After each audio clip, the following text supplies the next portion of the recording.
तालियों से स्वागत होना चाहिए, हर लोगों का स्वागत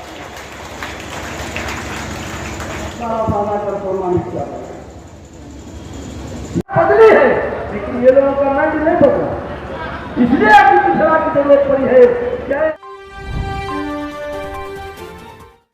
आप देख रहे हैं विभाग मीडिया बीबीपी न्यूज और अभी हम हैं बक्सर के किले मैदान में और हम आपको अभी दिखा दें कि यहाँ पे जैसे आप देख पा रहे हैं कि अति पिछड़ा स्वाभिमान और अधिकार महारैली एवं जनसभा का आयोजन किया गया है।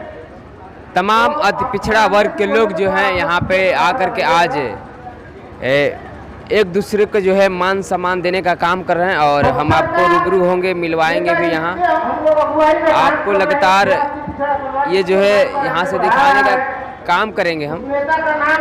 आज जिस तरह से अति पिछड़ा स्वाभिमान और अधिकार महारैली को लेकर के बक्सर में जो है एक साथ यहाँ पे आने का काम किए हैं, आज हम आपको यहाँ से लोगों से रूबरू भी कराएंगे कि वाकई ये लोग कहना क्या चाहते हैं। जो है आप लोगों ने अति पिछड़ा स्वाभिमान अधिकार महारैली और जनसभा रखा, इसका मुख्य उद्देश्य क्या रहा? मुख्य उद्देश्य अति पिछड़ा समाज को जो सदियों से इनसे वोट लिया गया, इनसे काम कराया गया, लेकिन इनका अधिकार की जब बात आई तो इनको कहीं भी किसी क्षेत्र में इनको नहीं उचित भागीदारी मिली। उसी को लेकर बक्सर जिला से एक अति पिछड़ा संघर्ष मोर्चा का बैनर तले आज हम लोगों ने एकजुट हुए हैं सभी अति पिछड़ा समाज के लोग और हक अधिकार की मांग कर रहे हैं। नहीं तो हम लोग भी जो लोकतंत्र में शक्ति होता है उसके हिसाब से जवाब लेंगे जो बिहार सरकार और केंद्र सरकार से कि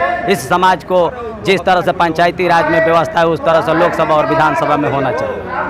क्या ये लगता है आपको कि आपके साथ जो है बिहार सरकार कहीं ना कहीं धोखेबाजी कर रही है? सरकार तो देखिए जो सदियों से चल रही है, 75 वर्षों से, जब से हम लोग को वोट मारने का अधिकार मिला 26 जनवरी 1950 को जब संविधान लागू हुआ इस देश में, उसके बाद से 52 से जब चुनाव होने लगा तब से आज तक किसी के भी सरकार हो वो हमें ठगने का काम किया है, ना कि हम लोगों को समाज को आगे बढ़ाने का काम किया। वो शिक्षा के क्षेत्र में हो, स्वास्थ्य के क्षेत्र में हो, वो राजनीतिक क्षेत्र में हो, आर्थिक क्षेत्र में हो, हर जगह पर दबाया गया है अति पिछड़ा समाज।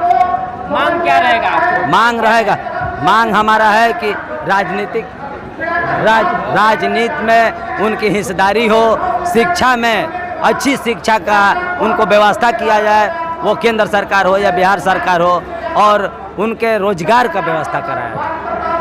यहाँ मतलब कि तो सारी व्यवस्था तो सरकार लगभग आप लोग मुहैया कराते रही है। नहीं, आप तब नहीं, आप मीडिया वाले साथी हैं, ये बताइए कि अति पिछड़ा समाज को अगर विदेश पढ़ने जाना हो तो क्या व्यवस्था सरकार किया है? क्या कोई आयोग, कोई कमेटी बनाया है जो अच्छे बच्चे निकल रहे हैं उस अति पिछड़ा के बच्चों को विदेश फौरन भेजा जाए?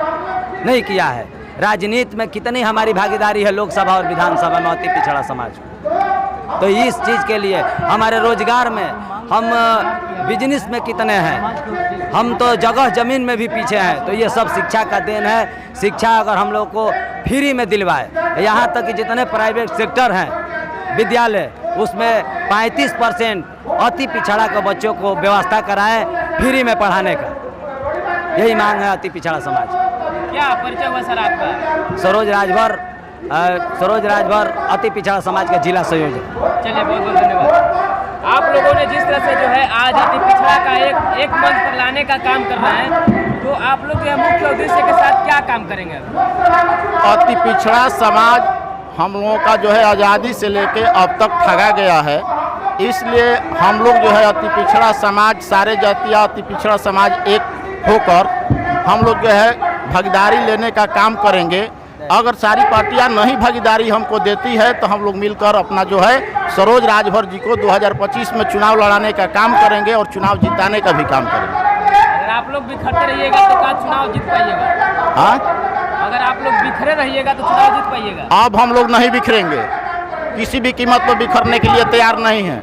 हम लोग एक हो गए हैं, अब एक रहेंगे। क्या परिचय हुआ आपका? मेरा परिचय हुआ सुभाष शाह, कानू हलवाई, जिला अध्यक्ष बक्सर।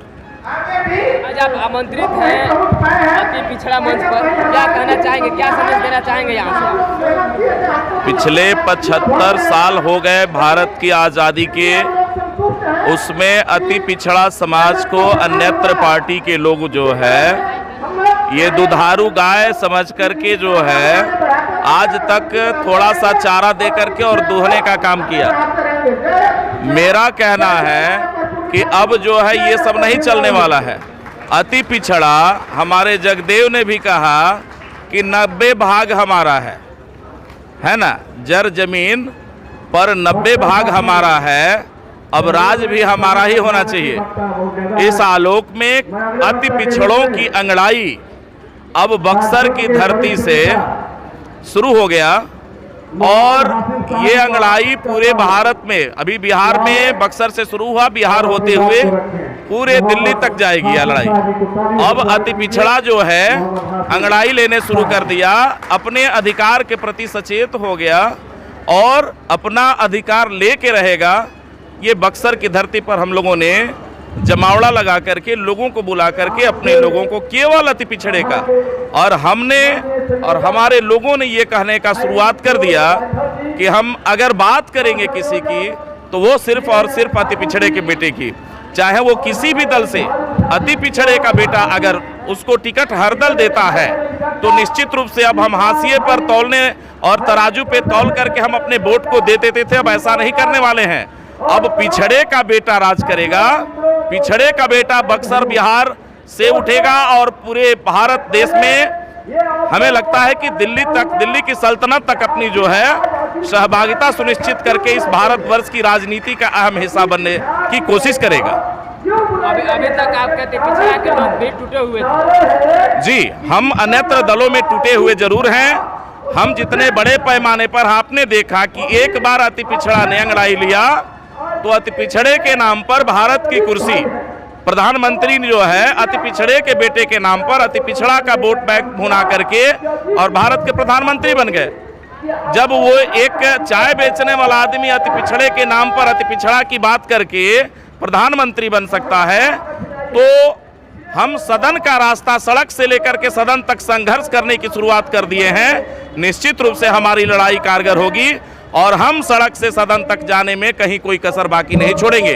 अति पिछड़ों ने अंगड़ाई ले लिया है, अब 90 भाग जब हमारा है तो 90% की भागीदारी हमें केंद्र से लेकर के राज्य में चाहिए। ये निश्चित रूप से ये जान लीजिए पत्रकार साहब। डॉक्टर SK सैनी, अभी मैं किसी दल का राष्ट्रीय उपाध्यक्ष हूँ, भारतीय जन परिवार पार्टी सुहेलदेव भारतीय समाज पार्टी का बिहार का प्रभारी भी हूँ।